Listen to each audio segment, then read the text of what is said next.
예, 주일 예배에 나오신 여러분들을 주의 이름으로 환영합니다. 오늘 또 거룩한 예배 가운데 우리가 함께 나왔는데요. 우리 주변의 지체들과 같이 인사하며 함께 교제를 나누겠습니다. 먼저 서로 인사하시고 또 한 주간 좋았던 일, 또 어려웠던 일 서로 격려하는 그런 시간들 우리 잠시 가지고 또 계속해서 우리 예배 가운데 나가겠습니다. 함께 교제하십시다.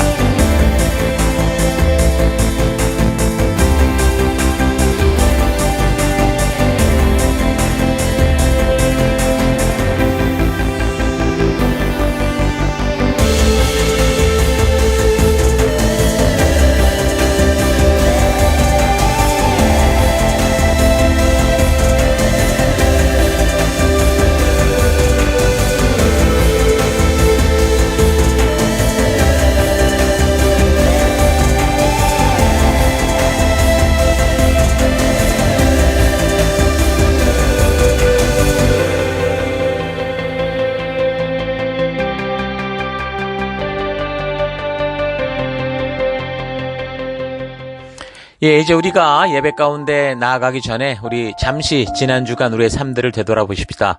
우리 하나님 앞에 나아갈 때 더러운 모습, 죄의 모습으로 나아갈 수가 없습니다. 이 시간 다 같이 함께 한 주간을 되돌아보시면서 회개 기도하시고 또 이런 예배를 허락하신 하나님께 감사드리고 우리 하나님 앞으로 온전한 모습이 될 수 있도록 다 같이 우리 잠시 회개하며 기도하십시다. 기도하겠습니다.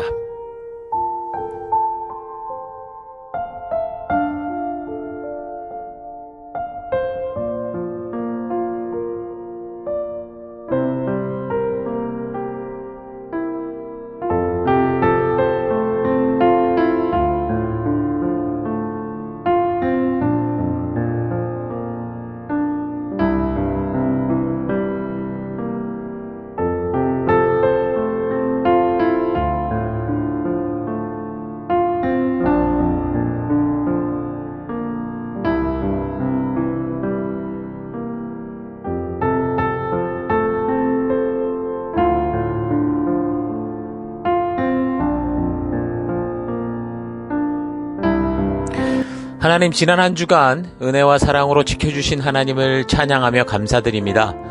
우리가 주의 사랑으로 살면서도 늘 부족했고 또 욕심과 타협하며 살아왔던 삶을 회개합니다. 하나님, 주의 은혜로 회복되기 원합니다. 참된 예배자가 되며 복음의 증인되기 원합니다. 하나님, 이 시간 우리가 예배로 나아갑니다. 우리 예배를 받아주옵소서. 예수님 이름으로 기도했습니다. 아멘. 자, 이제 다 같이 우리가 함께 주일 우리 찬양과 경배로 나아가겠습니다. 할렐루야. Oh yeah.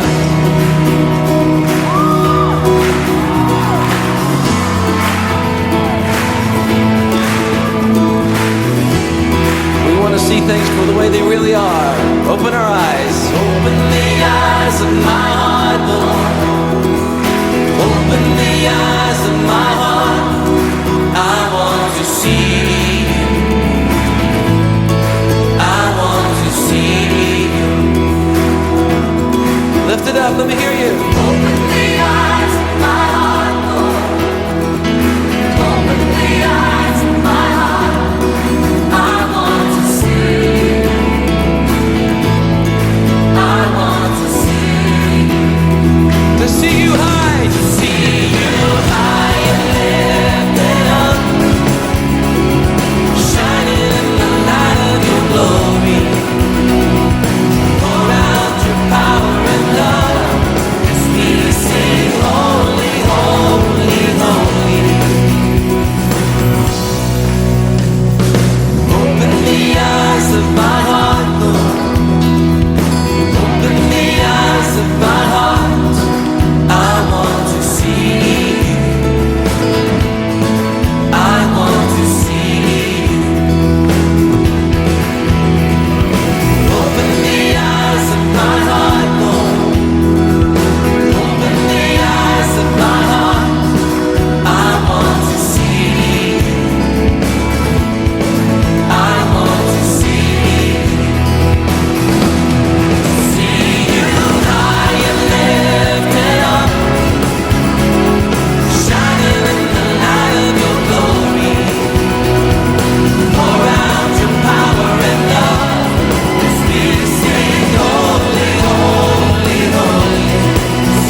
it up. Holy, holy, holy. Holy, holy, holy. You are holy, holy, holy. I want to see. Holy eyes of my heart. Yeah, open the eyes of my heart. I want to see you. I want to see you, Lord. You are. Open the eyes of my heart. You are holy.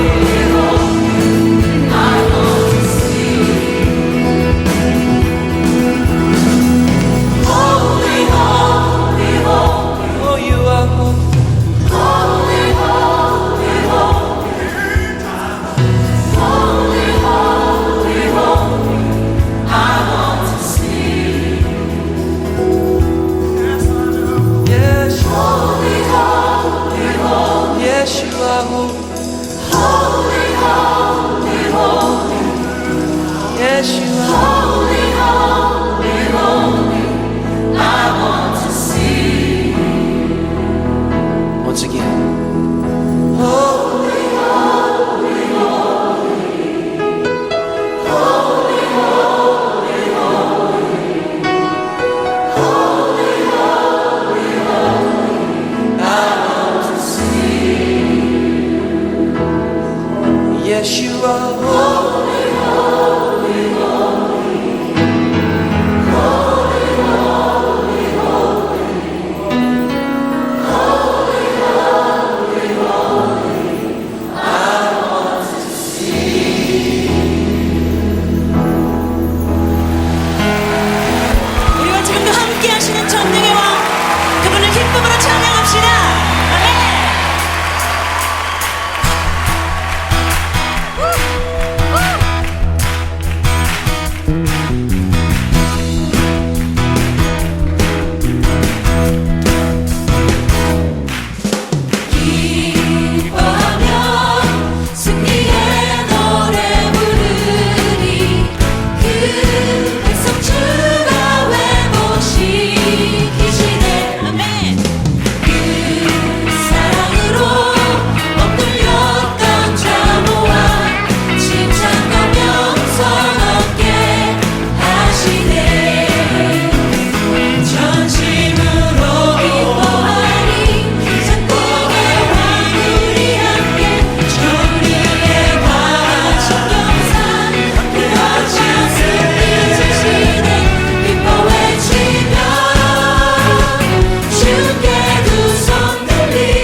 지켜주신 주님을 찬양합니다. 날마다 우리 삶 속에 동행하시는 살아계신 주님만 찬양합니다.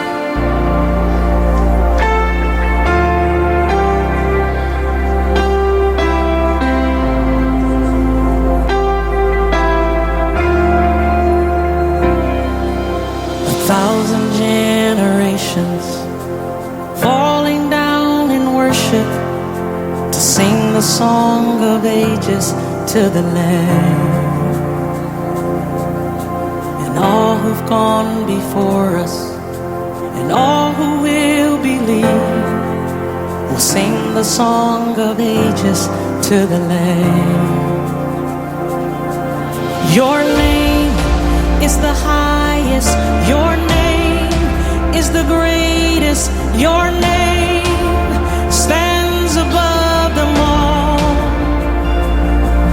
All thrones and dominions, all powers and positions. Your name stands above them all. And the angels cry, holy, all creation cries, holy,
아버지를 만나고 주님 내 마음에 연약한 눈물의 끝에서 또 나를 안겨주시네. 작다 생각했던 그의 부르심 다시 나를 회복해 하시네. 다시 일어나 주를 예배하니 내 모든 기쁨이 되리. 그의 기쁨 되어 삶의 모든 순간을 주께 다 내어드리리.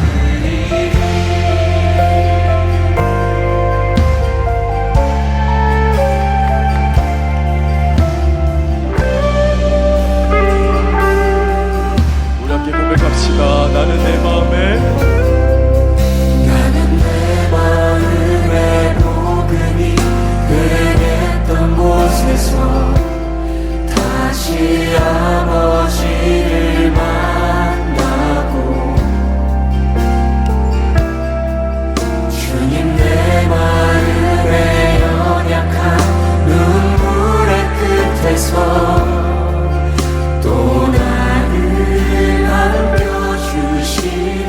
다시 한번 고백하겠습니다. 나는 내 마음에 복음이 흥했던 곳에서 다시 아버지를 만나고 주님 내 마음에 연약한 눈물의 끝에서 또 나를 안겨주시네.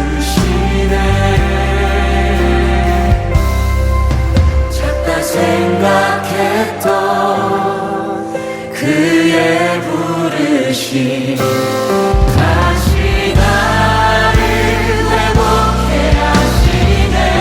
다시 일어나 다시 일어나 주를 예배하니 내 모든 기쁨이 되리.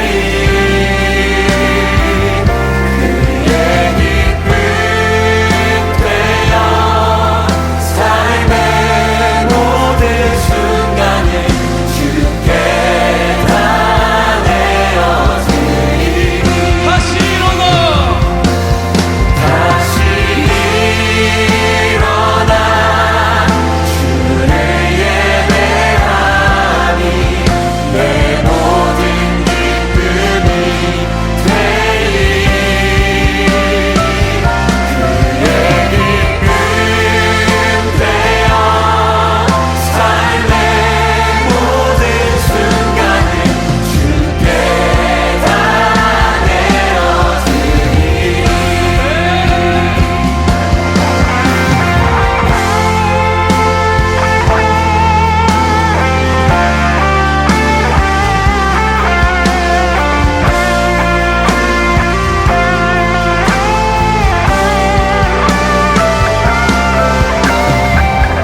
거룩하신 하나님, 주의 백성들이 주의 부르심 앞에 나옵니다. 지치고 상한 영혼들, 외롭고 곤고한 하루하루를 보내는 이들, 육신의 질병과 마음의 고통으로 지친 영혼들, 하나님 간절한 소망이 있는 영혼들을 위로하여 주시고 치료하여 주시고 거룩한 생명의 길로 인도하여 주옵소서. 각자의 예배 처소에서 주의 얼굴을 구하며 우리 주의 임재하심이 있는 예배로 서 있습니다. 우리의 예배를 받아주옵소서. 주의 거룩한 지성소에서 우리들을 오라 하실 때 예수의 피를 힘입어 겸손히 나아가는 우리가 되기 원합니다. 다 같이 사도신경을 고백하겠습니다. 나는 전능하신 아버지 하나님 천지의 창조주를 믿습니다. 나는 그의 유일하신 아들 우리 주 예수 그리스도를 믿습니다. 그는 성령으로 잉태되어 동정녀 마리아에게서 나시고 본디오 빌라도에게 고난을 받아 십자가에 못 박혀 죽으시고 장사된 지 사흘 만에 죽은 자 가운데서 다시 살아나셨으며 하늘에 오르시어 전능하신 아버지 하나님 우편에 앉아 계시다가 거기로부터 살아있는 자와 죽은 자를 심판하러 오십니다.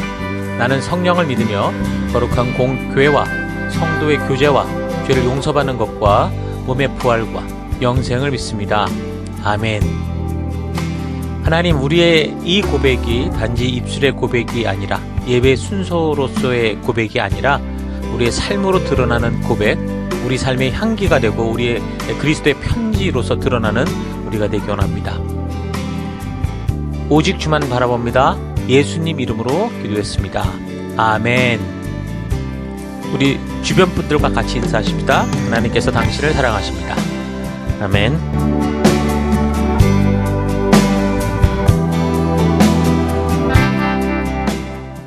예, 6월 23일 우리 또 하나님 말씀 함께 살펴가도록 하겠습니다. 자, 이제 오늘부터 이제 에스라서의 역사로 계속 우리가 성경 역사를 살펴오던 그 상황 속으로 계속 이어져 가게 됩니다.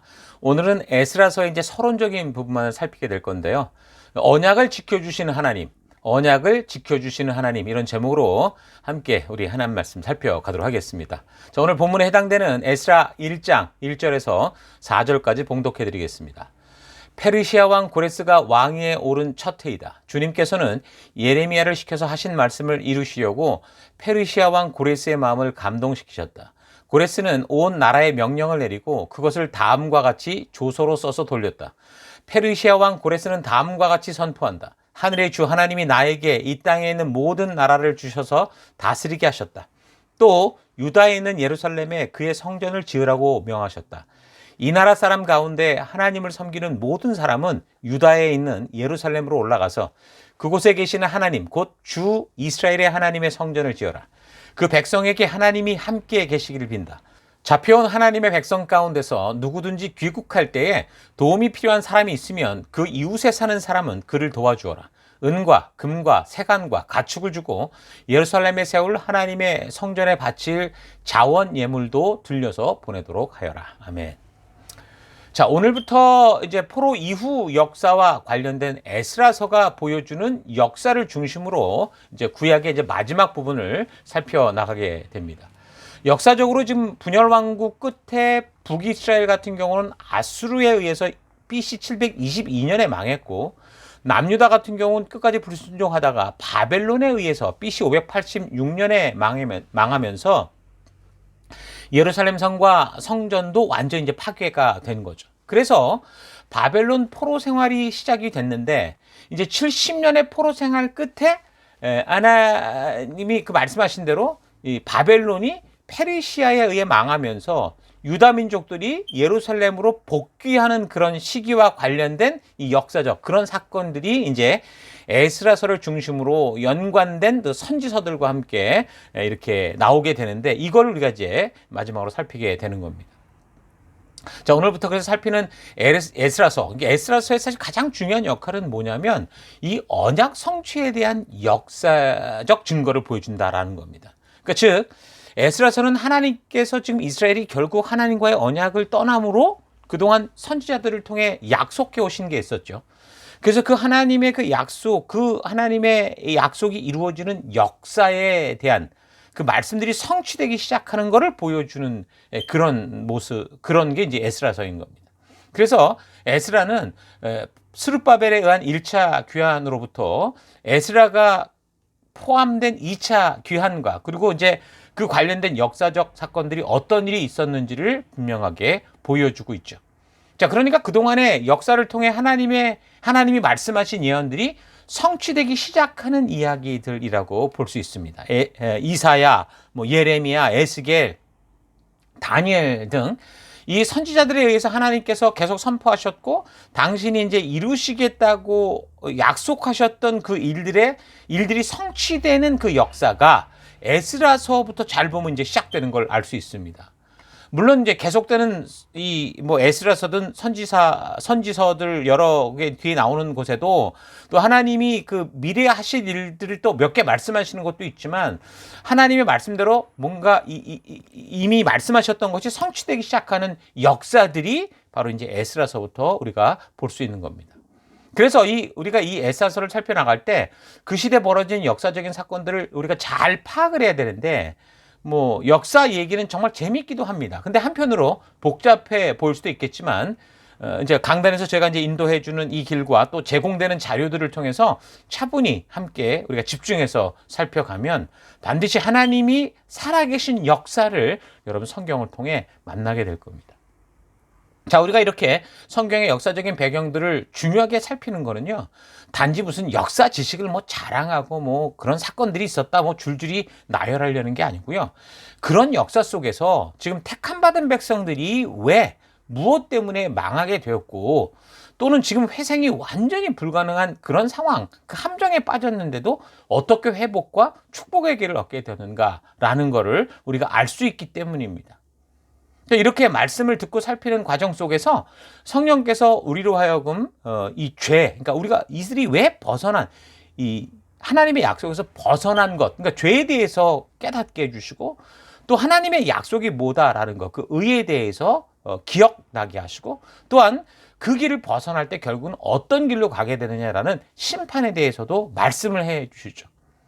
그래서 우리가 이 말씀 속에 집중할 때 이 성령으로 말미암아 우리의 영혼이 찔림을 받고 회개하게 되고 죄로부터 거룩함으로 되돌아 나오는 그런 역사들이 일어날 수 있는 겁니다.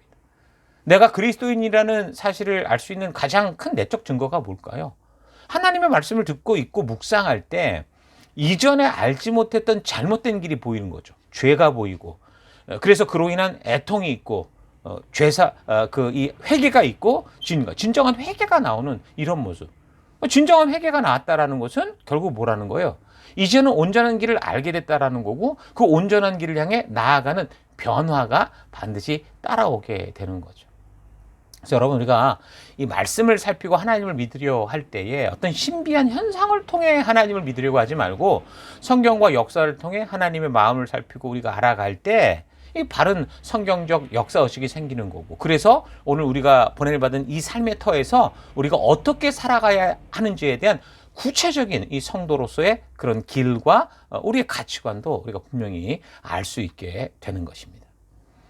자, 에스라. 이 에스라라는 이름의 뜻은요, 여호와가 도우신다라는 뜻입니다. 그러니까 에스라는 이 대제사장 아론의 16대 손이었어요. 유다가 완전히 망할 때 바벨론으로 포로로 잡혀갔던 그 사람이 스라야였는데 이 사람의 자손이었습니다. 그러니까 에스라는 바벨론에서 출생해서 그 문화 속에서 살았는데도 결론적으로 보면 모세의 율법에 굉장히 능통한 서기관이었습니다. 자, 그러니까 그는 그렇게 잡혀가서 그 거대한 나라의 문화 속에 살면서도 자신의 조국의 역사, 그리고 이 나라를 이끌어 가시는 하나님의 말씀에 대해서 어떻게 된 거예요? 잘 교육된 그런 후대다라고 볼 수 있죠. 이민 2, 3세대였던 겁니다. 에스라는 BC 458년 페르시아의 그 아닥사스다 왕 7년 차에 2차 포로에서 2차로 귀환을 하게 됩니다. 그래서 에스라가 고국으로 돌아올 때 그럼 그 유대 지역 분위기는 어땠냐? 이미 에스라가 2차로 귀환을 했으니까 에스라보다 80년 전에 1차로 BC 538년 그렇게 귀환했던 사람들이 있었어요. 스룹바벨이라는 사람의 주도하에 그렇게 이제 고국으로 돌아와서 성전 재건을 이루고 있었는데 성전을 세우는 과정에서 특히 이제 같이 그 70년이나 그 땅을 또 점령하고 살던 사마리아 지역 주민들과 굉장한 반발에 부딪히게 돼서 결국에는 성전 재건이 멈추는 일까지 벌어졌었죠. 그러니까 주변국들이 막 이제 뭐 듣도 보던 듣보잡이죠. 막 70년 만에 누가 와서 자기 땅이다 그러고 거기다 뭘 세우고 이러는 바람에 그 주변국들이 페르시아에다가 투서를 써놨어요. 거기가 통치국이니까. 그래서 그때 당시 캄비세스 2세 왕이 통치하고 있었는데 그 왕이 이제 실질적인 그 상황 속에서 성전 건축 중지 명령을 내렸다는 거죠. 근데 좀 이상한 게 고레스 왕의 명령에 의해서 이 바벨론에 살던 사람들이 지금 되돌아간 거고 그래서 지금 성전을 짓고 있는 거니까 그 당시 바벨론 지역, 그러니까 페르시아의 명을 받고 바벨론 지역을 다스리던 다리오 같은 사람도 이 사실을 알고 있었을 거고 그리고 중요한 건 고레스가 살아서 통치하던 시기였는데 그랬는데 이 성전 건축이 중지됐단 말입니다. 이 캄비세스의 2세에 의해서. 그럼 왜 그랬냐면 아마도 이제 고레스가 계속적인 이 정복 전쟁을 했었었는데 그럴 때 이제 아무래도 자기가 정복 전쟁을 떠나면 그 나라의 통치를 위해서 누군가에게 그 통치를 맡기죠. 바로 아들이었던 캄비세스였는데 이 캄비세스 같은 경우는 그렇게 통치를 위탁받았는데 주변 나라를 다스리려고 했을 거 아니에요. 그런데 지금 이제 그 이 가나안 지역에서 그런 투서가 올라오니까 바로 그냥 거기서 중지시켜 버렸던 거죠. 그래서 거의 그 후에 이제 15년, 16년 동안 성전 공사를 할 수 없었어요. 이런 시기에 이제 백성들은 뭘 하나 하다가 1년 안 하고 2년 안 하고 10년 안 하면 이게 어떻게 됩니까? 다 그냥 잊어버리는 거죠. 그러니까 의지도 없고, 당장은 각자 생존해서 살아가야 되는 그런 삶이 또 이제 벅차게 다가오니까. 그렇게 살았던 거죠. 자, 그럴 때 이제 학계 선지자나 스가랴 같은 이 선지자들이 등장해서 생존을 핑계로 자꾸 사명을 떠난 사람들이 당연한 것처럼 살아가는 이런 사람들을 책망하기도 하고 그래서 다시 하나님이 우리를 이 땅에 보내신 그 부르심으로 돌아오도록 격려하면서 다시 성전 재건을 시작하게 되는 거죠. 자, 그런 시간이 흘러가면서 결국 페르시아에서는 그렇게 고레스도 죽었고요. 근데 캄비세스도 이제 죽어요. 나중에 우리가 살피지만 어쨌든 그러고 난 다음에 고레스 혈통이었던 캄비세스가 죽고 난 다음에 고레스 혈통은 없어졌습니다. 그러고 나서 이제 페르시아의 장군들 중에서 한 사람이 왕이 되는데 그 사람이 다리우스 1세예요. 근데 이 사람이 예루살렘 성전 재건을 다시 허락하면서 그래서 이제 그때부터 이제 4년 만에 이제 BC 516년 정도죠. 그때 이 성전 건축을 완성하게 되는 겁니다. 자, 그러면 하나님이 저들을 구원하신 목적, 그곳에 다시 부르신 목적을 따라 이제 그 가나안 땅의 어떤 이 처음 출애굽 때 받았던 사명과 같은 그런 삶을 살아야 되잖아요. 근데 또 시간은 또 아쉽게도 흘러갈 때 이 사람들은 또 정체성을 잃고 그런 부르심을 점차 잊어가고 있었죠. 가장 대표적으로 좀 이게 심각한 문제라고 볼 수 있었던, 그러니까 정체성을 잃고 부르심을 잃었다는 그 모습의 대표적인 사건 기록이 에스라 9장에 나오는데 그게 바로 이방인들과의 혼인 문제였습니다. 하나님께서 출애굽 과정에서도 그랬거든요. 시내산에서 이방인들과 통혼을 금하도록 그렇게 규례를 주셨었어요. 그 역사를 보면 알아요. 솔로몬 왕이 그랬었죠. 솔로몬 왕이 결국에는 애굽의 공주를 들여오고 그리고 무슨 나라의 안정을 취하겠다고 하면서 좋은 머리 빙빙빙 굴려가지고 했던 게 전부 이방 여자들과 결혼하는 거였고 결국에는 어떻게 됐어요? 그 놀랍도록 똑똑하고 대단했던 왕조차 그 여자들의 이방에 의해서 무너지고 쓰러졌죠. 이걸 분명히 하나님은 아시니 그렇게 이제 금하셨던 겁니다. 지난주 살폈던 것처럼 그러니까 하나님 말씀에 소홀하면 부르심을 잊으면 자기 생각, 자기 욕심이 생기게 되고 결국 그 결말은 자기 만족을 위한 삶으로 가요. 쾌락을 추구하는 삶으로 가요. 근데 거기에 끝이 천국이냐? 그게 아니라 허무함으로 빠지게 되고 그러다 보면 또 뭔가를 찾아가는데 자살로 가거나 신비한 현상을 쫓거나 세속의 즐거움에 빠져 그렇게 살게 된다라는 거죠. 여러분 사실 하나님은요 이방인, 외국인을 싫어하는 게 아니에요. 하나님의 말씀의 가치를 지금 경홀히 여기고 자꾸 자기 생각을 믿고 살아가는 이 솔로몬 같은 결과로 가게 될 것을 경계하시는 거예요. 혹시 외국인, 이방인이었어도 룻과 같이 그렇게 살다가 하나님의 그 놀라운 그 역사를 이룬 그런 존재도 있잖아요. 그러니까 하나님은 이방인을 탓하는 게 아니라고요. 이방인과의 결혼의 문제를 이야기하는 것은 지금 우리의 존재 이유, 하나님이 나를 부르신 그 부르심을 잊어버리는 그런 어떤 핑계가 되기 때문에 이런 얘기를 하는 거죠. 그럼 하나님을 잊으면 또다시 그들은 세속화되고 그들은 죽음으로 가는 거기 때문에 그렇다라는 거예요. 그래서 이 백성들은 제2의 출애굽과 같은 하나님의 기적적인 이 섭리를 통해서 결국 예루살렘으로 돌아왔고 성전을 지었고, 그렇다고 한다면 결국 이 살아계신 하나님의 이 증거를 가지고 자기들의 그 부르심, 그 열방의 제사장 나라로서 살아가야 되는데, 그런데 또 그냥 그들은 이 삶 속에 또 눈이 빠졌죠. 불순종과 작은 죄와 타협하고 세상의 문화 속에, 세상의 어떤 흐름 속에 흘려가면서 결국에는 보면 사사기 역사가 반복되는 그런 상황이 되는 겁니다. 그러니까 하나님의 말씀, 규례, 약속, 그 부르심이 성도들의 마음속에 바르게 계속 자리 잡지 않으면 어느 세대를 막론하고 다 이렇게 서서히 무너지게 돼 있어요. 이런 위기의 시기에 하나님께서 에스라를 그의 백성들에게 그래서 보내시는 겁니다. 그래서 먼저 이런 너희들이 살아가는 이런 역사가 그냥 벌어진 역사가 아니라 하나님이 살아 계셔서 지금 그 역사 속에 너희를 이끄시고 있다라는 걸 알게 하려고 했던 거죠. 그래서 비록 페르시아가 다스리는 그런 상황이었고 주변국들이 뭐 여러 가지로 판을 친다고 해도 하나님과 맺은 그 사명의 삶, 그러니까 열방의 제사장 나라 아닙니까? 거룩하게 구별된 하나님 나라 백성으로서의 정체성을 깨닫고 그 삶을 살 수 있도록 그렇게 이제 에스라를 보내시는 거죠. 그래서 에스라가 고국에 와서 한 일이 종교 개혁이었어요. 말씀을 읽고 살아가는 백성들에게, 종교에 빠져 들어가는 이 백성들에게 하나님의 진정한 마음, 그 법도와 규례와 명령 속에 담긴 하나님의 의도를 알게 함으로 하나님이 지금 이루어 가시는 이 새 언약의 성취의 과정 속에 온전한 부르심을 따라 살아갈 것을 도전하게 되는 거죠. 자, 그런 내용의 에스라서인데, 에스라서의 내용을 크게 이제 두 개로 분류해 보면요. 첫째는 1장에서 6장까지입니다. 스룹바벨의 인도하에 있었던 1차 귀환과 그 이 역사에 대해서, 그리고 두 번째는 7장에서 마지막 10장까지인데 에스라가 인도했던 2차 귀환과 그 역사에 대해서 말해주고 있습니다.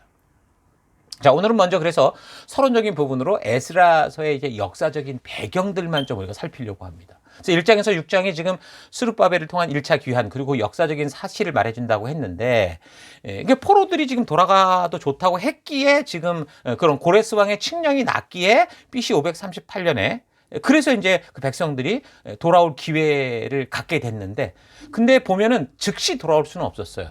왜 그랬냐면 거기서 70년을 살았다고 생각해 보세요. 저희도 지금 여기 호주에서 이민 생활을 하는데 여기서 70년 이민 생활을 했다? 그럼 한국의 기반도 거의 없고, 사실 그렇지 않습니까? 그러다 보니 가도 좋다는 허락은 떨어졌으나 뭐 이게 뭐 왕이 쫓아내듯이 쫓아보낸 것도 아니기 때문에 귀환을 희망하는 자들을 모집해야 됐고, 여전히 그 하나님의 약속을 꿈꾸는 사람들을 함께 모집해야 됐고, 또 준비해야 됐고, 이러다 보니까 그런 시간들이 적어도 1년 이상 걸렸다고 봅니다. 자, 그래서 칙령이 났어도 적어도 1년 이상의 시간이 흐른 후에야 거기서 이제 떠나서, 그리고 이제 예루살렘으로 올 때 그 당시 뭐 올 수 있는 방법이 걸어오는 거 아닙니까? 근데 여러분, 바벨론에서 예루살렘까지 거리가 한 1,500km가 돼요. 그 시대 그런 어떤 운송 방법으로는 뭐 다른 방법이 말, 뭐 걷기 이런 거 거의 뭐 아마 4개월 이상 꼬박 걸렸을 거다, 그렇게 봅니다. 그래서 칙령은 BC 538년에 났지만 준비하는 시간, 또 돌아온 시간, 이렇게 보면 뭐 1년, 2년은 훅 지났을 거라고 보죠. 그렇게 보면 우리가 적어도 BC 536년쯤에야 이런 이 고향 땅으로 도착했을 것이다 추측해 볼 수 있습니다. 그리고 이제 도착한 그 해 다음 해에 성전 건축을 시작을 해요. 왜 그렇습니까? 성전을 세운다라는 것은 정착하는 사람들이 먼저 자신들이 살아갈 사회적 기반이 잡혀져야 되잖아요.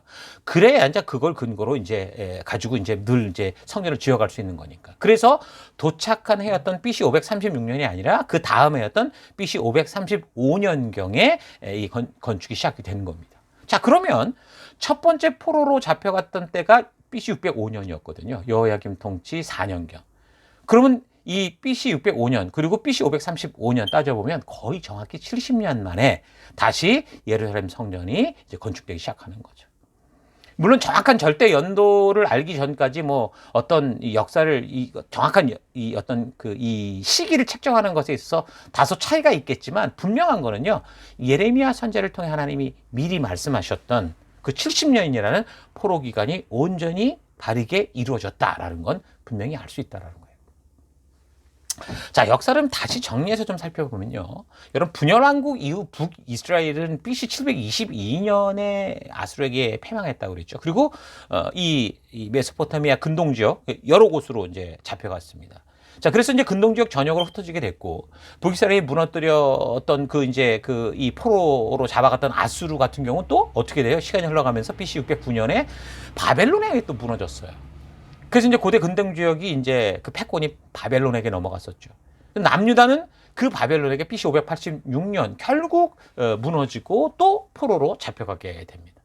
그래서 BC 한 600년 정도 당시 세계적인 정세를 보면 서쪽으로는 이제 리디아 왕국이 있었고 동북쪽으로는 메데 왕국, 그리고 중앙에는 바벨론, 남쪽에는 이집트가 이제 큰 세력을 유지하고 있었는데, 자, 그런데 동남쪽의 작은 나라였던 그 페르시아, 그러니까 안샨 왕국이 메데를 꺾고 리디아를 정복하고, 그리고 BC 539년에 결국 그 바벨론을 무너뜨리면서 이제 세계 역사가 어떻게 흘러갔습니까? 페르시아의 시대로 흘러간 겁니다. 자, 그러니까 북이스라엘은 아수르에 잡혀간 지 거의 200년이 지난 거고, 남유다 같은 경우 거의 70년이 정도 흐른 시간인데, 여러분 200년, 뭐 70년 아까도 얘기했지만 이 정도면 한 민족이 어디로 끌려가서 거기서 자신의 뿌리를 지키며 살아간다라는 건 사실 거의 불가능한 상황이었죠. 또 거기서 뭐 스스로의 힘으로 무슨 반란이 이렇게 돌아온다? 이건 더더욱 불가능한 상황이었습니다. 자, 그래서 유대 공동체는 포로로 잡혀간 곳에서 어떻게 했습니까? 회당을 중심으로 뭉치기 시작했죠. 그리고 하나님께서 사실 그 땅에 70년 동안 어쨌든 정착하며 살라고 했기 때문에 그렇게 모이기 시작했고, 그러니까 말씀 중심으로 하나님의 약속만 붙들고 살아가는 그런 상황이었습니다. 자, 그런데 이제 놀랍게 결국 하나님께서 전적이고 놀라운 그 능력을 통해서 이스라엘 스스로 뭐 전쟁을 일으키고 뭐 힘을 가지고 돌아오는 것도 아닌 전혀 예측할 수 없는 역사의 흐름 속에서 하나님께서 전적인 은혜로 그들을 그 고향 땅, 약속의 땅으로 되돌이키셨습니다. 그래서 저는 이제 이거를 제2의 출애굽이다 자꾸 이렇게 말을 하죠. 여러분, 홍해를 건너고 광야를 지나서 결국 가나안 땅에 들어갔던 그 놀라운 역사와 똑같은 일, 저들의 힘과 능력으로 한 게 아닌 그 일을 하나님께서 다시 선지자를 통해 말씀하시고 약속하셨던 대로 성취해 가시기 시작한 겁니다. 그러니까 이 제2의 출애굽, 포로에서 돌아온 것도 이게 끝이 아니라 이게 성취의 시작이라는 거죠. 자, 그런데 바벨론이 무너지고 페르시아가 서가는 이런 혼잡한 세계의 역사 흐름 속에서 유대인들의 그 포로 귀환이라는 엄청난 일이 일어나는 이 결정적인 역할을 했던 사람이 있었는데, 그 사람이 바로 다니엘입니다. 그러니까 아무 생각 없이 사는데 그냥 하나님이 그냥 막 이렇게 저렇게 움직이는 게 아니에요. 다니엘이 BC 606년에 여호야킴 왕 3년 되는 해 1차로 포로로 잡혀갔었는데, 그때 우리가 몇 번 얘기했던 것처럼 굉장히 10대였거나 굉장히 젊었을 거라고 생각된다고 그랬죠. 다니엘이 친구들과 함께 느부갓네살 왕 그 곁에서 결국은 발탁받아서 박사장 같은 역할을 하면서 그런 일들을 했던 걸 우리가 분명히 알 수 있는데, 그 다니엘이 꽤 오래 살았던 것으로 추정이 됩니다. 그가 이제 페르시아 시대에 와서 이렇게 사자굴에 잡혀가는 거예요. 바벨론 시대가 아니라. 사자굴에 들어갈 때 노인이었을 거 아닙니까? 근데 그때 이제 20살 때 포로로 잡혀왔다고 한다면 그때 나이가 이미 80살, 90살, 거의 100살이 됐을 수도 있어요. 그러니까 바벨론의 느부갓네살 왕 때 잡혀갔었으니까 바벨론 역사만 따져도 6명의 왕이 바뀐 상태였고, 거기에다가 이제 나라까지 무너지고 페르시아가 섰는데, 그 고레스 왕이 바벨론을 통치한 지 3년 때, 바벨론이 통치한 3년 때도 여전히 다니엘은 어떻게 해요? 십장의 환상을 보는 그런 것들을 우리가 성경을 통해 분명히 볼 수 있었죠. 다니엘의 명성은 바벨론에 처음 잡혀왔을 때, 그러니까 어릴 때부터 사실 아주 자자했죠. 처음부터 그 왕의 꿈을 다 해석하고 그런 일들을 하면서 계속해서 이제 왕의 가까이에서 뭐 그 어떤 모사 같은 역할을 했을 겁니다. 그러면 분명히 한 나라의 어떤 정치의 방향 이런 것들도 결정하는 중요한 역할들을 하며 살아왔다고 볼 수 있겠죠. 그래서 바벨론의 마지막 왕이었던 벨사살 때까지 그런 중요한 역할을 했던 걸 우리가 살폈어요. 자, 그렇다면 아마도 페르시아의 고레스 왕이 그 바벨론을 점령했을 때도 이 다니엘의 이런 명성을 들었을 거라는 거죠. 오늘 본문 에스라 1장을 보면 고레스 왕이 이스라엘의 하나님에 대해 이렇게 막 말하면서 그가 그 하나님께로부터 지금 세상의 모든 나라를 받았는데 그래서 하나님의 성전을 다시 재건해라 이런 명령을 내린단 말이에요. 하나님의 이름으로. 어떻게 이런 일이 가능했을까? 거기는 분명히 여기 다니엘이 연루돼 있다라는 겁니다. 그러니까 바벨론을 패배시킨 고레스가 당연히 바벨론의 사람들을 다 죽일 수도 있겠지만 그게 아니라 다 살폈겠죠. 누군가 유능한 사람인가를 살폈을 거고 그런 과정에 특별히 이런 꿈에 대한 해몽이나 뭐 미래를 보는 능력이 있는 다니엘에 대한 소문을 들었을 것이고요. 그래서 이제 그를 불러 그를 보고자 했을 건데 다니엘이 그 고레스를 보러 가게 될 때 아마도 분명히 그 이사야 선지자가 적은 그거를 지금 다니엘이 알고 있었잖아요. 그래서 그럴 때 기도하고 있었단 말입니다. 그러니까 분명히 이걸 알았기에 이사야 선지자가 적은 지 150년, 200년이 된 이 글을 가지고 가서 이 역사가 왜 이렇게 흘러왔는지, 당신이 왜 이곳에 있는지, 그 고레스의 존재가 왜 여기에 있게 됐는지 그 자초지정을 분명히 얘기를 했을 거라는 거죠. 자, 그 얘기를 들으면서 이 자신의 존재가 고레스 같은 경우 자신의 존재가 이미 보니까 어떤 신에 의해서 150년, 200년 전에 정확히 이름이 게시가 되고 내 역할이 나와 있다. 이걸 들을 때 이게 그냥 흘겨 넘을 일은 아니었다라는 거죠. 그러니까 고레스 같은 경우 굉장히 이 부분에 대해서 아마 감명을 받았을 것으로 보이고 이게 아무리 뭐 입에 맞춘 얘기라고 해도 뭐 저 사람이 입 빨린 소리 하는 게 아니라 어떤 근거를 가지고 이런 얘기를 하는 걸 볼 때 그리고 거기에 자기를 적용시킬 때 굉장히 고무됐을 거다. 그렇게 생각이 됩니다.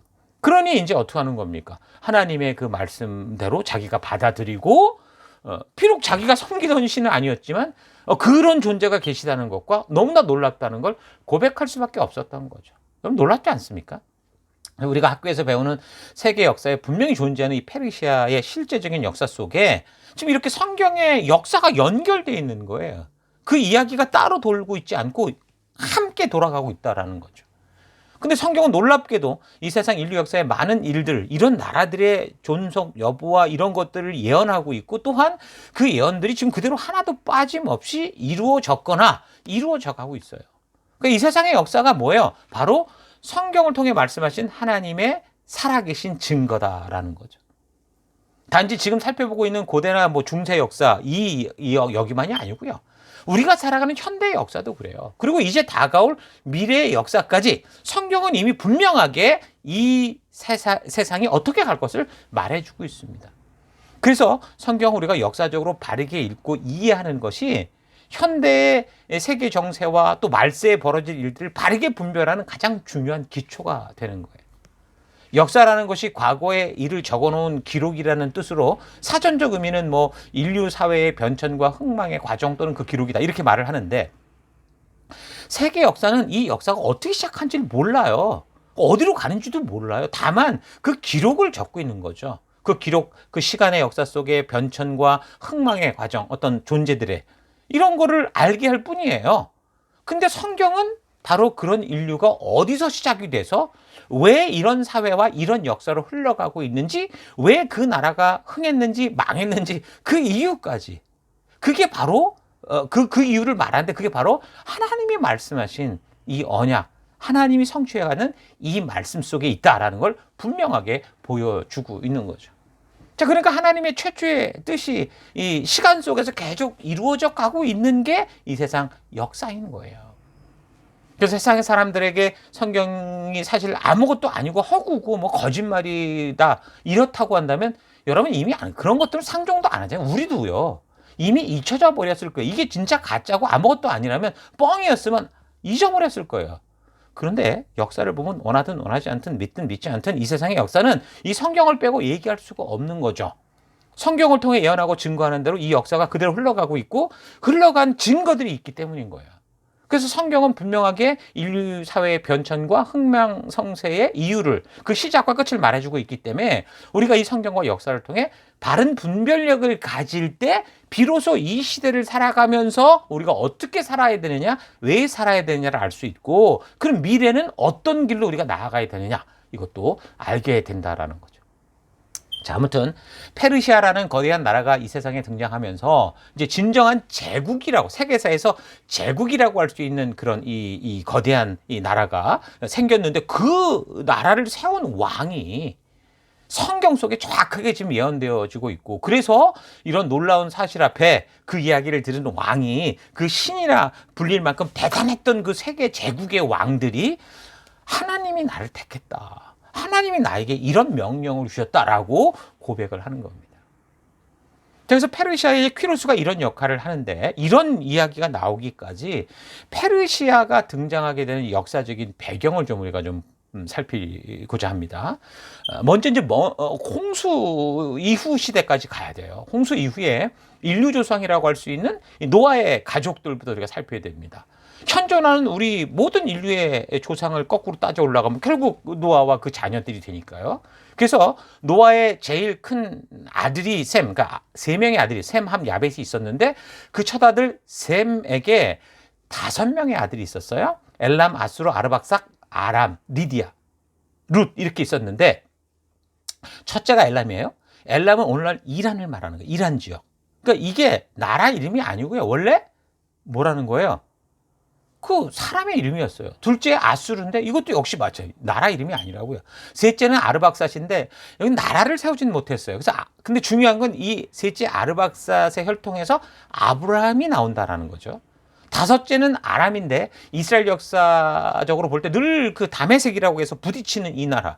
이것도 나라가 아니고 아람이라는 족속이죠. 이게 바로 그 이 자손이라고요. 노아의 셈의 후손. 그리고 넷째가 룻인데 이 네 번째 아들 룻이 가서 세웠던 나라가 이제 루디아인 거예요. 루디아를 다른 말로 하면 리디아. 그 리디아의 수도가 사르디스, 사대 이렇게 말하는데, 이거 요한계시록에 보면 그 7교회 중에 하나가 사대 교회가 나오는데, 그 사대가 옛날 이 리디아 나라의 수도였습니다.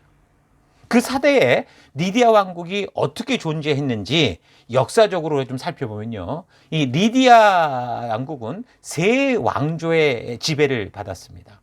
그러니까 첫 번째는 아티아드 왕조였고, 두 번째는 헤라클레스 왕조였고, 그 다음에 메름나드 왕조로 이렇게 흘러가게 됩니다. 그러니까 헤라클레스 왕조 같은 경우 한 505년 동안 22명의 왕이, 22대에 이르는 왕들이 다스렸는데, 그 마지막 왕이 누구냐면 칸타울레스라는 사람이었어요. 자, 역사를 보면 이 칸타울레스 때문에 이 헤라클레스 왕조가 끝이 나고 메름나드 왕조가 시작이 됩니다. 근데 고대 역사가였던 헤로도토스의 책을, 역사라는 책을 참고해 보면 이런 얘기가 나오는데, 이 리디아의 왕 칸타울레스가 가장 아끼는 경원이 있었다고 해요. 기게스라는 사람이었어요. 이 칸타울레스는 좀, 근데 이 왕이 좀 변태 같은 기질이 있었는지 자기 부인의 몸매가 자기가 너무 좋았는지 이걸 막 자랑하고 싶어 했어요. 그래가지고 아끼는 경원 기게스에게, 야, 너만 내가 보여줄게 이래가면서 왕비의 알몸을 자꾸 보게 하려는 거예요. 그러니까 이 기게스라는 사람이, 이건 아니지 않습니까? 이러는데도 뭐 끝까지 괜찮아. 너하고 나만 아는 거야. 이래가면서 그 왕비의 그 이제 몸을 자꾸 보여주려고 했던 거예요. 그 할 수 없이 이제 기게스가 왕이 시키는 대로 그 침실에 몰래 들어가서 숨어서 왕비의 이제 몸을 본 거죠. 그리고 몰래 나왔다고 봤는데, 그때 이제 그 왕비가 그 사람을 봤어요. 근데 왕비가 다른 말은 하지 않았습니다. 왜냐면 이게 남편이 꾸민 짓이라는 걸 알고 있었기 때문에 이 사람이 참 좋지 않은 마음이 있었죠. 그래서 다음날 왕비가 신복을 아주 무장시킨 다음에 기게스를 이제 무장 없이 불렀습니다. 그래서 이제 이 사람에게 이제 얘기를 하는 거죠. 너 앞에 2개의 길이 있다. 간단하게 말하면, 하나는 왕을 죽이고 나와 결혼하든가, 아니면 네가 여기서 죽어라, 이거였죠. 뭐 이게 서슬퍼라서 이렇게 얘기를 하는데, 처음에는 왕비를 이건 아니지 않냐 설득을 하려고 했어도 그런 상황이 아니었고, 좀 거기서 이제 자기가 스스로 죽든 아니면 죽을 수밖에 없는 그런 상황이니까, 그럼 기게스가 그 왕비의 말대로 하겠다. 이렇게 해가지고서 이제 그 칸타울레스 그 왕을 죽여요. 그리고 결국 그 왕의 자리에 오르게 됩니다. 그 왕비와 결혼을 하고. 그래서 그 헬라클레스 가문이 그렇게 끝난 거고, 메름나드 가문이 이제 시작이 되는 그런 역사였어요. 그래서 이 메름나드 왕조를 보면 이 기게스라는 사람의 이제 시작으로 아르디스 2세, 뭐 사티아테스, 알리아테스 이렇게 이제 이어지는데, 이 알리아테스라는 사람이 왕비가 2명 있었었는데, 하나는 이오니아 지역에서 데려온 여자였고 하나는 카리아 지역에서 데려온 여자였습니다. 카리아라는 여자가 리디아 왕국의 마지막 왕이 되는 이제 그 크로이소스라는 아들을 낳고 또 공주를 한 명 더 낳아요. 이 크로이소스 같은 경우는 어마어마한 부귀영화를 누렸던 왕이었는데, 온 세상에 막 내노라 하는 뭐 철학가들을 불러가지고 자기 집에다가 막 가정교사처럼 뭐 출장 강의를 하게 할 정도로 학문에도 굉장히 많은 관심이 있었던 사람이고, 또 그 아들이 둘이 있었다고 했는데 하나는 이제 청각장애를 가진 농아였다. 그렇게 전해지곤 합니다. 아무튼 이 크로이소스의 여동생이 있다고 그랬는데, 이 여동생이 나중에 메디아 왕국으로 시집을 가요. 성경에 지금 나오는 메대가 메디아잖아요. 그러니까 메대 왕국의 아스티아게스라는 사람에게 시집을 가는데, 이 아스티아게스가 이미 잡혔어요. 성경에 아하수에로라고 나오죠. 다니엘서 9장에. 아하수에로는 이름이 2개 나온다고 그랬습니다. 여기 하나 나오고, 또 다른 아하수에로는 에스더의 남편이라고 했는데, 세계 역사에서는 크세르크세스다라고 말을 하고 있죠. 나중에 연대기를 보면서 다시 한번 우리가 살피게 될 겁니다. 자, 아무튼 리디아 왕국의 크로이소스 여동생이 메대 왕국의 아스티아게스에게 결혼을 해서 낳은 아들이 이제 다리우스라는 아들인 거예요. 바벨론의 왕 되는 사람 알죠? 그리고 이제 만다네라는 딸을 낳죠. 근데 이 만다네 공주가 굉장히 지혜롭고 총명했다고 그랬습니다. 그래서 이 만다네 공주가 결국은 고레스의 어머니인데, 이 고레스가 태어나는 사건과 연루된 역사적 사건들에 대해서 다니엘서 2번째 시간에 이미 다뤘던 걸 여러분 기억하실 거예요. 만다네 공주는 메데 나라 남쪽의 그 메데 봉신국이었던 이 페르시아, 이 안샨 왕국의 캄비세스 1세에게 이제 시집을 가서 그래서 고레스를 낳았던 겁니다.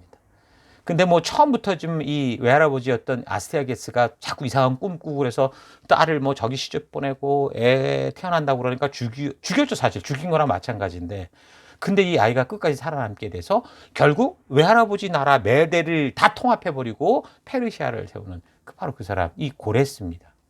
그러니까 하나님이 이사야 선지자를 통해서 200년 전 말씀하시고 준비하셨던 그 사람이 바로 이 사람 고레스예요.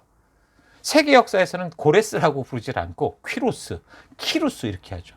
뭐 영어 성경으로도 뭐 그렇게 이제 표기를 하는데, 이 이름을 한국말 성경으로 음역할 때 이제 고레스라고 번역하는 바람에 세계에서 이제 우리만 고레스라고 해서 성경을 이렇게 설명을 하다가 고레스라고 하면 누군지 모르죠. 키루스, 사이러스 이렇게 불러야 되는데. 자, 어찌됐든 이렇게 퀴로스라는 이 페르시아 왕이 세상에 등장을 하는데, 놀라운 사실은 아까 말한 것처럼 성경이 이 사람의 정확한 이름까지 이미 200년 전, 그러니까 이사야 선지자, 그러니까 BC 740년에 활동을 시작했던 거니까 이미 뭐 180년 전, 200년 전에 이 고레스가 등장할 것이라고 예언을 했던 거죠. 또한 그가 할 일까지 정확하게 예언을 하고 있었던 거예요. 여기 44장 말고도 이 이사야 45장에서도 언급을 하는데, 그가 어떤 일을 할 것인지에 대해서 자세히 말하죠. 45장 1절 보면 그 기름 부음 받은 고레스에게 이렇게 말한다 라고 말하면서 그가 할 일들을 얘기를 하고, 그 다음에 내가 너보다 앞서가서 험한 것을 평탄케 하고 논문을 쳐서 부수고 세비장을 꺾고, 이게 바벨론을 꺾을 거에 대한 얘기까지 분명하게 이렇게 얘기를 하고 있습니다. 그러니까 이게 고레스의 능력이 아니고 누구라는 거예요? 하나님의 계획이었다라는 거죠. 그래서 45장 3절 계속해서 보면, 그래서 너에게 흑암 중의 보화와 은밀한 곳에 숨은 재물을 줘서 너의 이름을 부른 자가 나 여호와 이스라엘의 하나님인 줄을 너가, 그러니까 고레스 너가 알게 하리라. 이 일을 누가 했습니까? 다니엘이 했다고 그랬잖아요. 내가 나의 종 야곱, 나의 택한 자 이스라엘 곧 너를 위하여 너의 이름을, 고레스의 이름을 불러 너는 나를 알지 못할지라도 너에게 칭호를 줬다. 그렇죠. 200년 뒤에 나올 이 사람이 뭘 알겠어요? 근데 하나님은 이런 말씀을 하신 겁니다. 나는 여호와라, 나 외에 다른 이가 없나니 나밖에 신이 없다. 너는 나를 알지 못하였을지라도, 또 얘기를 하죠. 고레스, 너는 나를 몰라도 나는 너의 띠를 동일 것이고, 이렇게 하면서 하나님이 그를 쓸 것에 대해서 얘기를 하시는 거죠. 그러면서 나는 여호와다, 이 모든 일을 행하는 자다라고 분명하게 이런 말씀을 이사야를 통해 말씀하신 거고, 이것을 어떻게 하는 거예요? 이 말씀을 들고 다니엘이 고레스 앞에 가서 이 상황을 분명하게 알게 함으로 말미암아 결국 하나님이 말씀하셨던 그 말씀들이 성취되기 시작하는 겁니다. 여러분, 성경과 역사를 잘 알고 또한 그 근거가 되는 하나님의 말씀을 우리가 좀 잘 알아야 돼요. 그러니까 성경과 역사를 알아야 다니엘처럼 우리가 어떤 시대를 살아가든 그 시대 속에 하나님과 동행하는 삶을 살 수 있어요. 다니엘이 만약에 180년, 200년 전에 쓰여진 그 이사야서, 또는 적어도 자기가 봤던 그 포로 해방을 얘기하는 예레미야서 70년 전, 뭐 90년 전에 적혔겠죠. 그거를 늘 옆에 두고 다니엘이 읽고 묵상하고 배우지 않았다면 어떻게 이런 역사적 사실을 알 수 있었겠습니까? 또 그 거대한 제국의 왕 고레스 앞에서 눈 하나 깜빡하지 않고 어떻게 이런 역사가 이렇게 이루어졌는지를 얘기하면서 어떻게 그 하나님의 뜻을 이룰 수 있도록 설득을 할 수 있었겠냐고요. 그 성경과 역사는 너무 중요한 거예요. 그러니까 성경을 역사적으로 잘 파악하고 있으면, 그렇게 읽으면 이 세상의 역사가 보이고 흘러간 역사의 이유가 보인다고요. 그래서 우리가 이 시대를 살아가며 이 방황하는 사람들에게 나아갈 바를 알게 되는 그런 사명, 빛된 사명을 가지고 있는데, 성경을 통해 역사가 어떻게 흘러가는지를 알지 못하면 어떻게 돼요? 아무것도 못하는 거예요. 그러니까 하나님의 이 역사 속에 보면 쓰임받았던 사람들이 뭐 잘했고 못했고를 떠나서 분명하고, 이 사람들은 분명히 그 역사를 아는 사람들이었다라는 거라고 그랬잖아요. 지금 이런 연대기적 설교가 어떻게 보면 조금 힘들고 어려울지 몰라도요, 이거는요, 문제가 이 역사 속에 생긴 이 모든 것들을 바르게 알 수 있는 그 이유를 분명히 보여주고 있고, 그 원인이 뭔지를 분명하게 알게 하는 그런 말씀 접근법이다라는 거 잊지 마십시오. 그래서 늘 달콤하고 재미있는 것만 찾으면서 지금 당장 무겁고 뭐 어렵다고 느껴지는 걸 내려놓는 것보다, 파도처럼 계속 다가오는 이 문제들의 진짜 원인, 그 근원을 잡을 수 있는 그런 다니엘과 같이 성경과 역사를 분명히 아는, 그 말씀을 포기하지 않고 나아가는 여러분과 제가 될 수 있기를 바랍니다. 자, 메대를 점령한 고레스의 이 통치 원칙은 조금 좀 특이했습니다. 그는 메대를 그렇게 점령한 후에 메대의 왕이었고 자기를 죽이려고 했던 그 외할아버지 아스야게스를 죽이거나 또는 메대를 속국으로, 노예국으로 삼거나 그러지 않았어요. 메대와 페르시아를 연합국으로 한 나라로 합병을 하죠. 그래서 자신이 두 나라를 쉽게 말하면 통치하는 통치자가 되는 겁니다. 그래서 두 나라를 전혀 구별하지 않고 어떤 우열의 등차를 두지 않아서 결국 헬라의 역사가들, 그러니까 역사가들이 볼 때 이 나라를 메대와 바사 이렇게 부를 정도로, 그래서 성경 역시 메대와 바사라는 이런 명칭으로 쓰잖아요. 그러니까 둘이 한 나라인 것처럼 그렇게, 그러니까 고레스가 그렇게 성공적인 연합 국가를 만들었던 거죠. 그렇게 고레스가 메대를 접수한 후에 고레스의 어머니 만단의 오빠였던 다리우스, 바벨론을 통치하겠다고 그랬죠. 이 사람하고 사실 바벨론을 정복하려고 했었던 거예요. 그런데 바벨론과 전쟁을 벌이기 전에 먼저 서쪽의 리디아 왕국의 크로이소스, 아까 그 사람 있죠. 자기 동생의 남편이 그렇게 무너진 거잖아요. 아스티아게스가. 그러니까 먼저 이 전쟁을 걸어왔던 겁니다.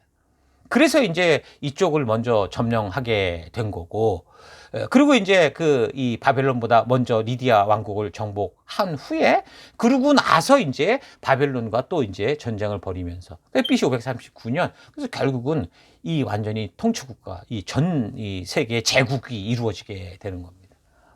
그러니까 그때 당시 바벨론도 사실 대단한 나라였단 말이에요. 기원전 5세기에 살았던 그리스 역사가 헤로도토스의 말에 따르면요, 도시의 성벽의 높이가 100m였다고 그래요.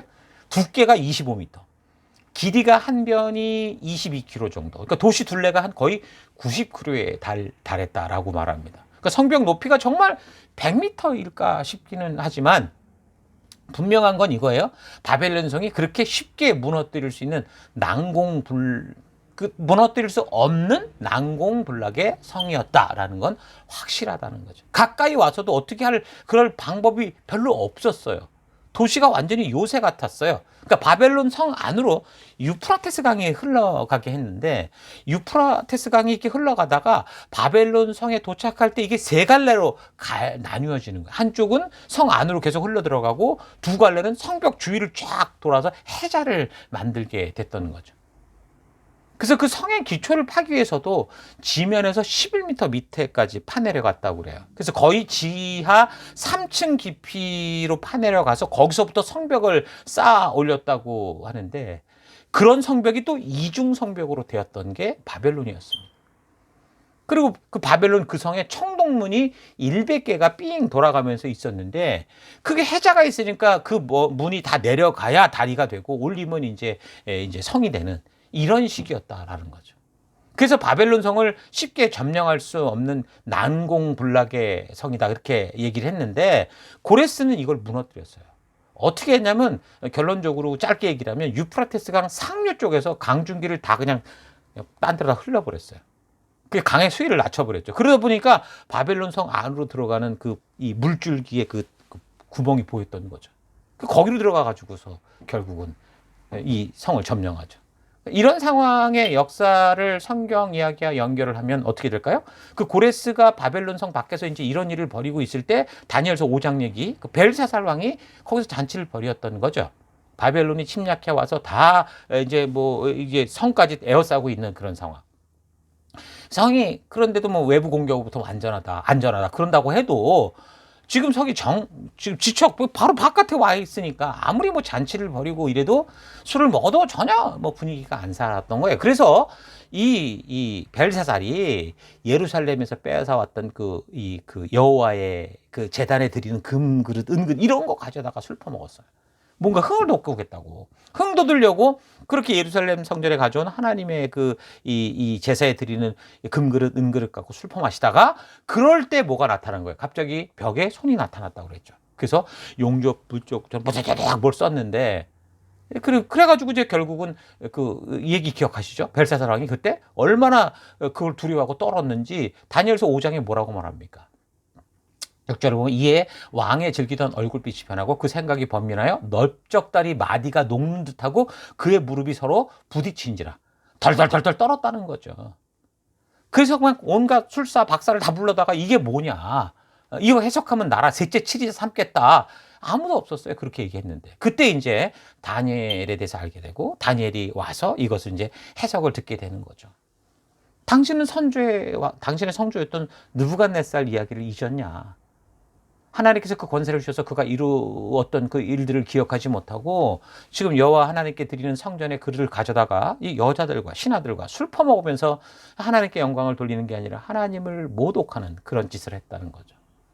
그래서 이 손가락이 나와 이 글을 기록한 거다라고 하면서 25절 뭐라고 그러니까, 그 기록된 글자가 메네 데겔 우바르신인데, 그건 뭐냐면 하나님이 아무리 너를 지켜봐도 너는 기준에 못 미쳐라는 거였죠.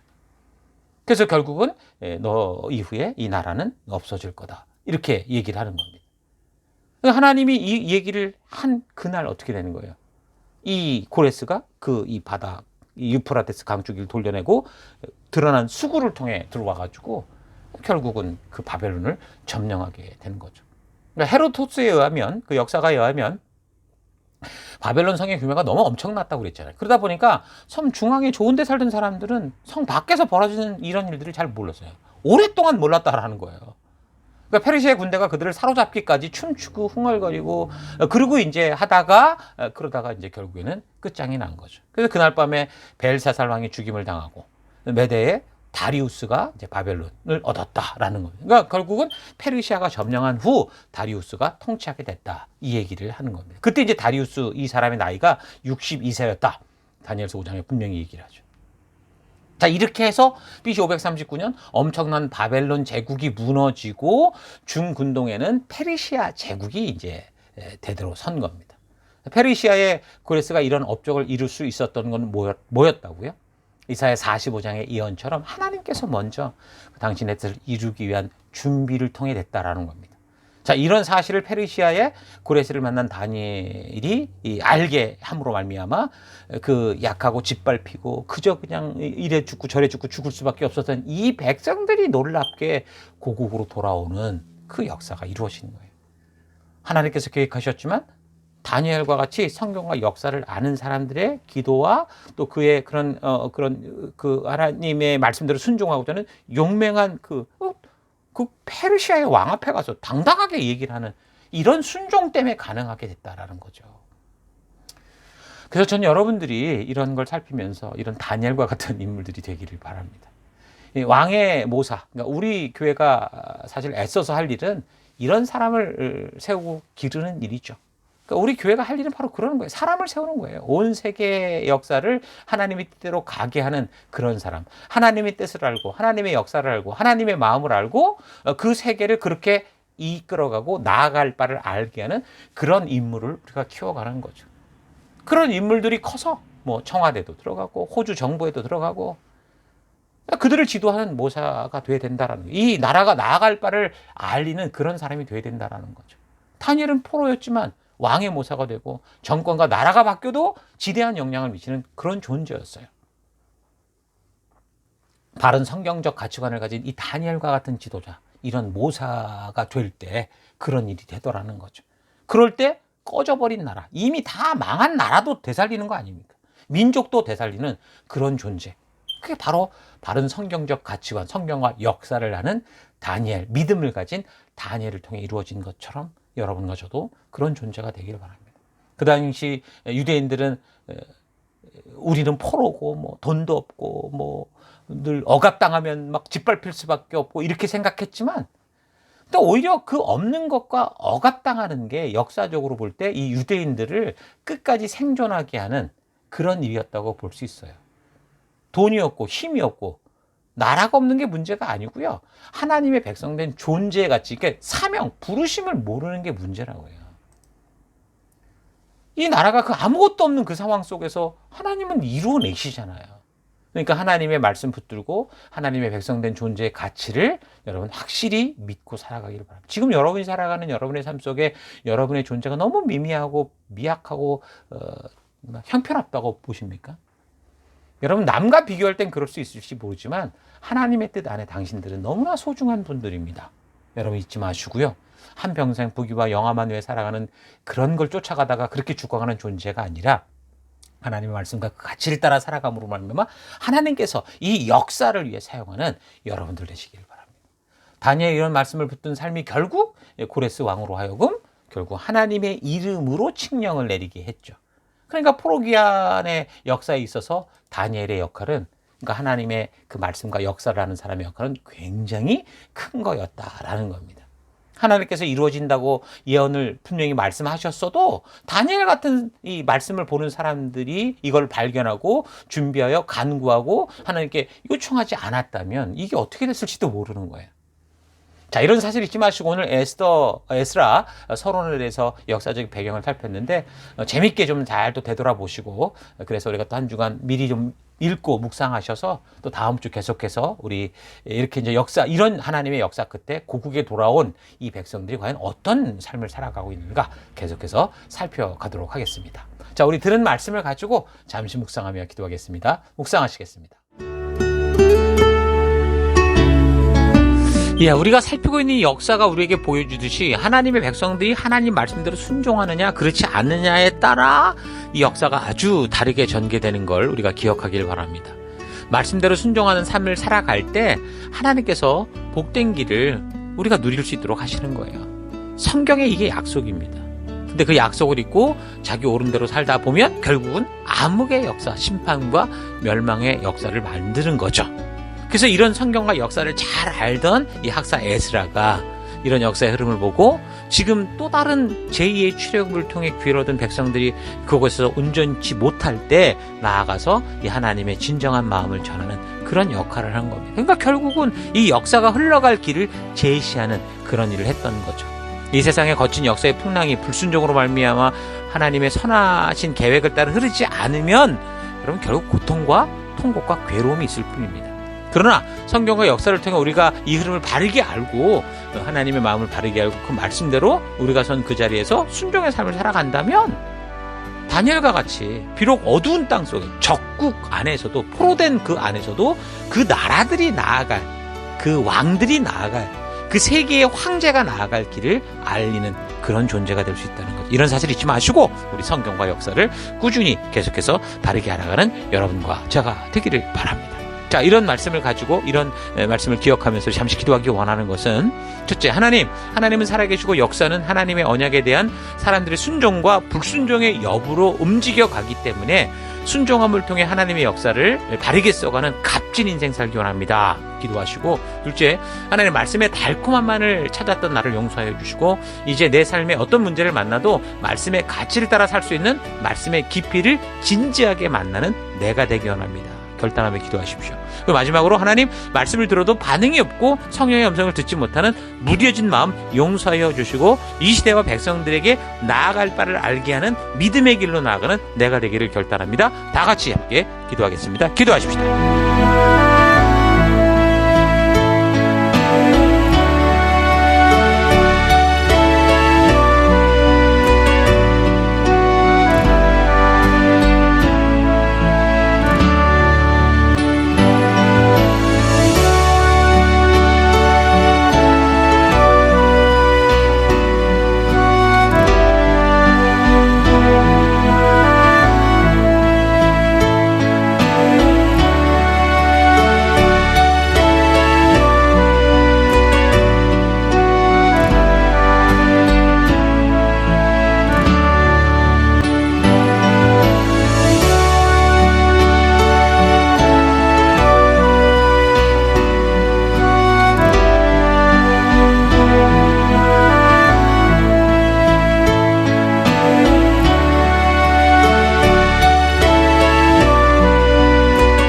사랑의 하나님, 오늘도 에스라서를 통해서 또 하나님의 역사를 우리가 보게 하시고 하나님의 그 걸어오신 길들을 보게 하시니 감사합니다.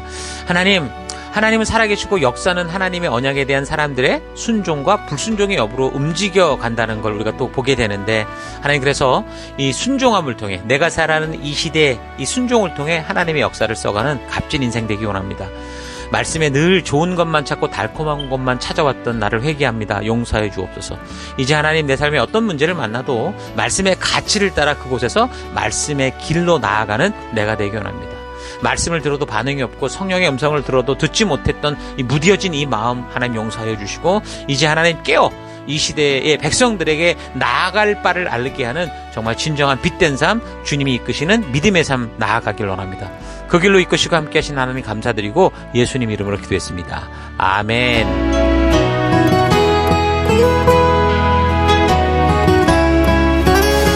Through you, I can do anything.